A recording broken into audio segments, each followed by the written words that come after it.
When a successful business finally moves past its initial launch phase, the entire operational priority immediately shifts toward exponential scaling.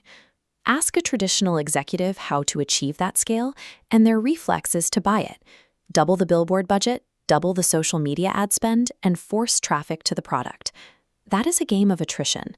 For an enterprise with a limited cash runway, trying to outspend the market's natural resistance is a mathematically fatal strategy. Exponential growth is a structural engineering challenge. Raw capital cannot overpower a system with inherent friction. Look at these two graphs. The left relies on capital.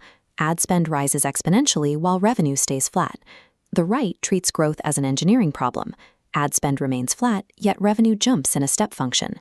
Pouring money into structural flaws just accelerates cash burn. This structural approach is called growth hacking. Coined by Sean Ellis, it strictly rejects traditional marketing metrics. A traditional marketer isolates their focus almost exclusively on brand awareness and customer acquisition. Their job ends once a user clicks a link or enters a store.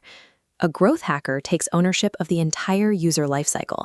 As we see in this diagram, they don't stop at the top 20%. They stretch their focus across the full 100% of the funnel, combining data analysis directly with product engineering. Instead of launching massive ad campaigns, they run continuous, calculated micro-experiments. They change a button color, eliminate a line of text, or streamline a single form to completely remove structural friction. When you systematically remove that internal friction, you actually turn the product itself into your single most effective marketing engine. The underlying math of growth hacking relies on one core principle: do not pour water into a leaky bucket. Imagine you spend $10,000 on ads. You acquire 1,000 site visitors, but only one person actually completes a purchase.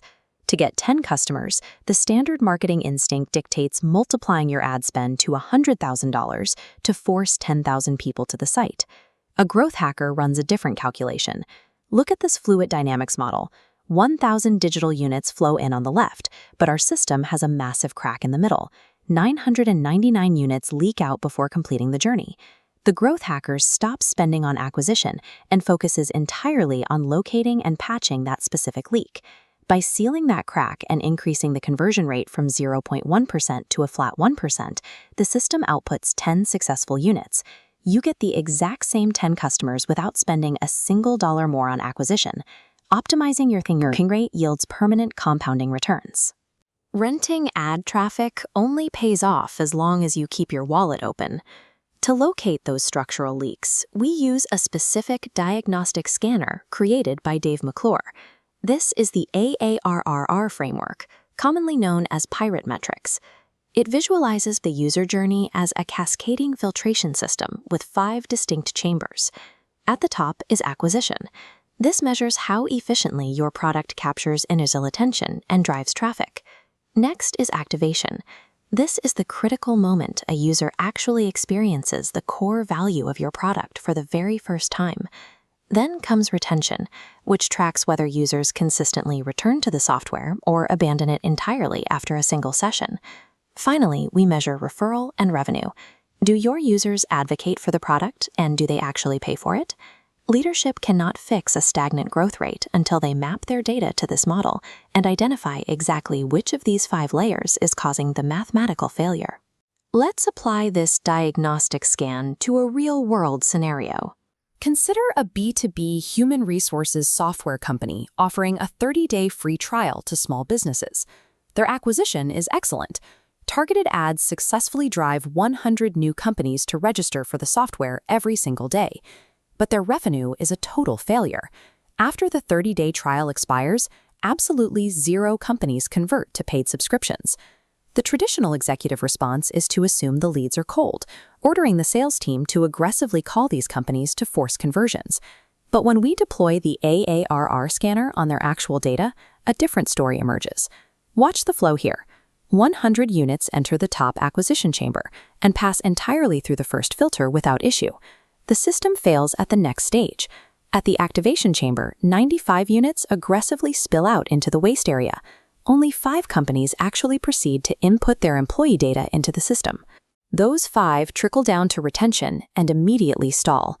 The data isolates the failure specifically at the activation layer. Lead quality and sales effort are secondary to this structural bottleneck. Zooming in on that activation layer reveals the specific friction point. The software forces new users to manually type 50 employee names one by one. This is the point of immediate utility, the psychological payoff when a user sees their company data beautifully organized in the dashboard for the first time. Manual data entry creates a wall of friction so high that 95% of users abandon the software before they ever reach that primary value. To fix this, the marketing and IT teams execute a cross-functional growth hack. They delete the manual text entry field entirely and replace it with a single prominent button, Upload via CSV. By eliminating that friction, the activation rate jumps from 5% to 60% instantly.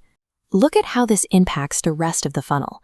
Because users reach that point of utility in seconds, retention stabilizes, the units maintain their velocity, and when the 30-day trial ends, 15 units drop out of the bottom as paying customers. The company achieved a massive leap in revenue. They did it by deploying a single line of code rather than increasing their advertising budget.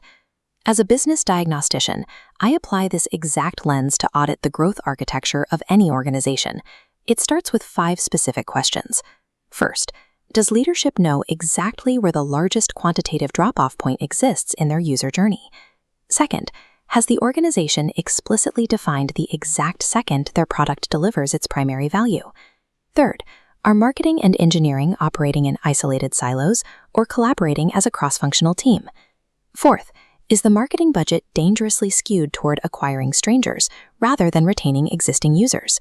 And fifth, how many controlled data experiments has the organization launched this week? If a company cannot answer these 5 questions with hard data, they are not engineering growth. They are operating purely on intuition. However, applying the AARR framework introduces its own distinct risk. Tracking dozens of isolated metrics across 5 layers often leads to organizational analysis paralysis. When marketing focuses strictly on acquisition, product focuses on activation, and sales focuses on revenue, the company loses its strategic alignment. World-class organizations solve this focus trap by collapsing the entire funnel into a single, undeniable metric. Notice how these scattered data nodes pull together. They fuse into one intensely glowing central node, the North Star metric. Data is ultimately just a compass. The goal of growth hacking is unifying hundreds of employees to execute on the exact same metric, a process we will deconstruct in the next video.